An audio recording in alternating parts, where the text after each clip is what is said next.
বাহ, তোমরা এসে গেছো। শান্ত হয়ে বসে যাও দেখি, এখনই গল্প শুরু হবে। আজকে তোমাদেরকে বলবো একটা কাক আর কলসির গল্প। ঠিক আছে? এক দেশে ছিল একটা কাক। সেই দেশে হঠাৎ খুব গরম পড়ল। সারা দিন উঠতে উঠতে কাকের খুব পিপাসা পেয়ে গেল। সে চারপাশে খুঁজতে থাকলো যদি কোথাও পানি পাওয়া যায়।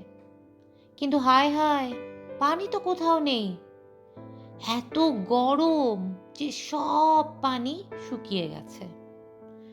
পিপাসায় ক্লান্ত হয়ে যখন আর উঠতে পারছে না, এমন সময় কাকটা কি দেখলো জানো? দেখলো দূরে একটা কলসিতে কিছু পানি রাখা আছে। তোমরা কখনো কলসি দেখেছো? এটা অনেকটা পানি রাখার জগের মতো, কিন্তু এর উপরের দিকটা চিকন আর নিচের দিকটা একটু মোটা। সেই কলসিতে একদম তলার দিকে অল্প একটু পানি দেখা যাচ্ছিল, কিন্তু কলসির উপর দিকটা চিকন হওয়ায় কাকের ঠোঁট কলসির নিচ পর্যন্ত যেতেই পারছিল না। কি করা যায় বলো তো? তোমরা কি জানো, কাকের কিন্তু অনেক বুদ্ধি।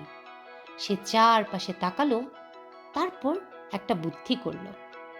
কলসির পাশে বেশ কিছু ছোট ছোট পাথর পড়েছিল।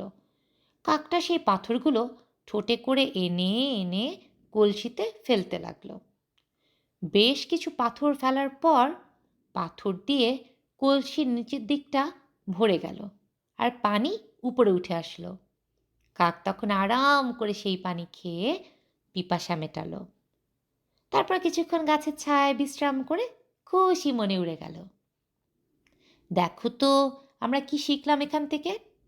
আমরা শিখলাম কোনো কাজ কঠিন মনে হলেও চিন্তা করে বুদ্ধি খাটিয়ে সেটা সহজে করে ফেলা যায়।